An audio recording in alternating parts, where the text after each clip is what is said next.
تھا کہ ایک دشمنی سی پیدا ہو جاتی تھی دل میں حضور کے خلاف اور صادق الایمان مسلمانوں کے خلاف، کہ یہ انہوں نے ہمیں مشکل میں ڈال دیا ہے۔ ہم ایمان لائے تھے، ہمیں کیا پتا تھا کہ ایمان کے تقاضے یہ ہوں گے؟ ہم سمجھے تھے بس ایک عقیدہ ہے، بدل لیا، اللہ خیر صلی اللہ۔ یہ تقاضے تو بڑے بھاری ہیں، ان کو پورا کرنا تو آسان نہیں ہے۔ وہ جو اقبال کہتا ہے تو بچا بچا کے نہ رکھ اسے، تیرا آئینہ ہے وہ آئینہ کہ شکستہ ہو تو عزیز تر ہے نگاہ آئینہ ساز میں۔ جان اور مال بچاؤ نہیں، خرچ کرو۔ آئینہ ٹوٹا ہوا کس کو پسند آتا ہے؟ اللہ کو تو تمہاری ٹوٹی ہوئی لاش زیادہ پسند ہے بنسبت تمہارے زندہ وجود کے۔ حضرت حمزہ کی لاش جب آئی تھی حضور کی نگاہوں کے سامنے، ناک کٹی ہوئی ہے، کان کٹے ہوئے ہیں، پیٹ چاک کر کے کلیجہ چبایا گیا ہے، اللہ کی نگاہ میں اس کٹے پھٹے جسم کی جو قدر ہوگی اس کا ہم اندازہ نہیں کر سکتے۔ تو بچا بچا کے نہ رکھ اسے، تیرا آئینہ ہے وہ آئینہ کہ شکستہ ہو تو عزیز تر ہے نگاہ آئینہ ساز میں۔ آئینہ ساز اللہ ہے۔ تو ایک تو دشمنی ہو جاتی تھی رسول سے، اور اس میں ایک خاص واقعہ میں آپ کو بتا دوں۔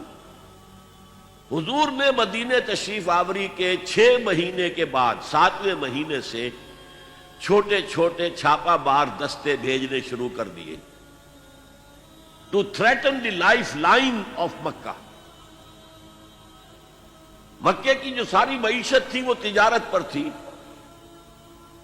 اور اگر آپ تاریخی حیثیت سے جاننا چاہیں کہ یہ لنک بن گئے تھے trade between east and waste.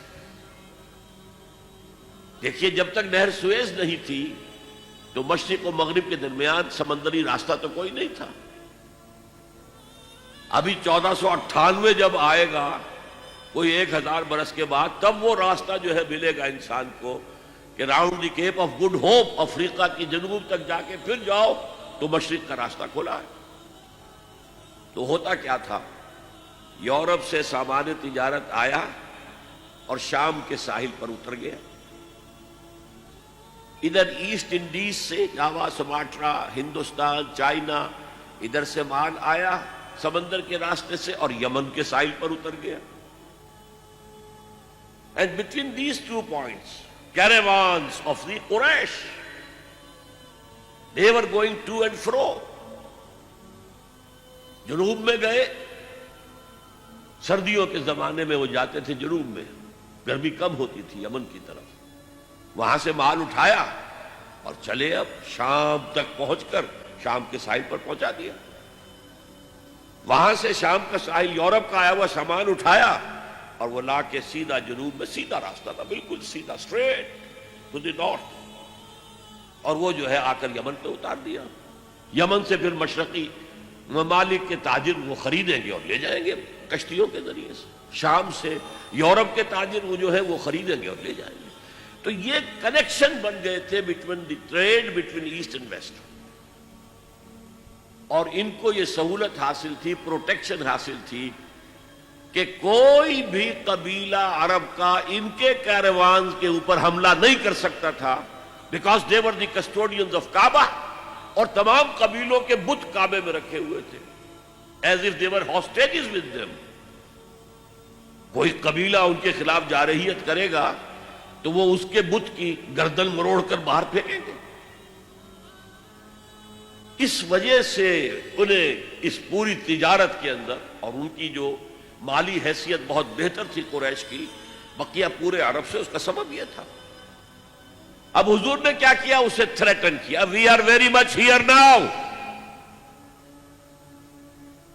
This can be called the economic blockade of Mecca. یہ تھا پھر جس کے نتیجے میں، اچھا اس وقت تک قرآن مجید میں قتال کا حکم نہیں آیا تھا، یہ حضور کی اپنی تدبیر تھی، اپنا اجتہاد تھا۔ تو وہ کہتے ہیں دیکھو جی ابھی قرآن میں تو حکم آیا نہیں، یہ تو کچھ ایڈونچرس آدمی معلوم ہوتے ہیں، ایمبیشس آدمی معلوم ہوتے ہیں، انہوں نے ہمیں مصیبت میں ڈال دیا۔ پھر ان کا کہنا یہ تھا کہ بھائی دعوت سے، تبلیغ سے، نصیحت سے، ٹھنڈی ٹھنڈی باتوں سے اپنی بات پھیلاؤ، یہ کیا چھیڑنا قریش کو کہ پھر جنگوں کا آغاز ہو جائے۔ اندر تو تھی اپنی بزدلی، لیکن اس کے اوپر ردے چڑھ رہے تھے فلسفے کے. جیسے ہم کہتے ہیں کہ اگر کسی کو گڑ دے کر مارا جائے تو زہر ضرور دینا ہے. تو اس اعتبار سے وہ حضور سے بھی اپنے دل میں عداوت محسوس کرنے لگے. اور یہ جو مسلمان ہیں، یہ فینیٹکس، یہ پاگل، یہ جذباتی لوگ، یہ نہ دائیں دیکھتے نہ بائیں دیکھتے ہیں، نہ سامنے کے خطرات نہ پیچھے کے حالات، نہ انہیں اپنے بیوی بچوں کا کوئی خیال ہے، کچھ بھی نہیں. اور یہ فوراً کھڑے ہو جاتے ہیں، چل پڑتے ہیں، فوراً لبیک کہتے ہیں. جب یہ لبیک کہتے ہیں تو ہم نمایاں ہو گئے نا. اگر سب بیٹھے رہتے تو ہم بھی انہی میں شامل رہتے. اس وجہ سے پھر وہ عداوت کا درجہ ان کے اندر پیدا ہو گیا. یہ تھرڈ سٹیج ہے ٹیوبرکلوسس کی. نفاق جب اس درجے کو پہنچ جاتا تھا تو اب اس کے علاج کا کوئی امکان نہیں تھا. یہ ہے غیر شعوری نفاق. وہ اپنے آپ کو مسلمان سمجھتے تھے، مسلح سمجھتے تھے، تو یہ پھیلا رہے محمد اور اس کے ساتھی صلی اللہ علیہ وسلم. خامخواہ چیلنج کر رہے ہیں قریش کو. یہ انداز جیسے کہ سورہ بقرہ کے دوسرے رکوع میں ہے، وَإِذَا قِيلَ لَهُمْ لَا تُفْسِدُوا فِي الْأَرْضِ قَالُوا إِنَّمَا نَحْنُ مُصْلِحُونَ. جب ان سے کہا جاتا تھا دیکھو اللہ کے دین کو قائم کرنے کے لیے ایک جمعیت فراہم ہوئی ہے، اس کے امیر محمد ہیں صلی اللہ علیہ وسلم، اور اب عالمی اصلاح کا ایک پروگرام پیش نظر ہے، تم اس جماعتی زندگی میں رکھنا ڈال رہے ہو تو گویا کہ فساد مچا رہے ہو. وہ کہتے نہیں، ہم تو جی اصلاح چاہتے ہیں، مصلحین ہیں. یہ فساد تو تم مچا رہے ہو، جنگیں تم نے شروع کر دی ہیں. ہم تو کہتے ہیں کہ صلح کے ساتھ کام کرو اور دعوت و تبلیغ کے ذریعے سے، صرف اس مشنری زیل کے ذریعے سے اپنی بات کو پھیلاؤ. یہ تھے مدینے کے منافقین. اب چند باتیں میں اس نفاق کے ضمن میں اور عرض کر دوں. حضور نے فرمایا صلی اللہ علیہ وسلم نفاق کے بارے میں، ما خافہ الا مومن وما امنہ الا منافق. نفاق کا خوف رہتا ہے صرف صاحب ایمان کو، اب نفاق سے اپنے آپ کو محفوظ سمجھتا ہے صرف منافق. صاحب ایمان کو ہمیشہ اس فکر میں رہتے تھے ہم سے کوئی کمزوری ظاہر نہ ہو جائے، مال اور اولاد کی محبت کہیں ہمارے قدم نہ روک لے، کہیں اللہ کے ہاں ہمارا شمار منافقین میں نہ ہو جائے. کوئی چھوٹی سی تقصیر ہو گئی تو وہ بھی انہیں معلوم ہوتا تھا کہ جیسے پہاڑ ان کے سروں پر آ گیا ہے. حضور نے فرمایا کچھ لوگ ایسے ہوتے ہیں کہ اگر گناہ کر بیٹھتے ہیں تو ایسے محسوس کرتے ہیں کہ پہاڑ تلے آ گئے، اتنا بوجھ، اتنا احساس کے اوپر ثقل. اور کچھ لوگ ایسے ہوتے ہیں کہ بڑے سے بڑا گناہ کر کے بس اتنا سا احساس ہوتا ہے کہ ناک پر مکھی بیٹھ گئی کہ ہم نے یوں کیا اڑا دیا، بس اتنا احساس. وہ ضمیر نام کی اندر شے وہ بتاتی تو ہے تم نے غلط کام کیا، اس سے زیادہ نہیں، مکھی اڑا دی خلاص. تو ما امنہ الا منافق.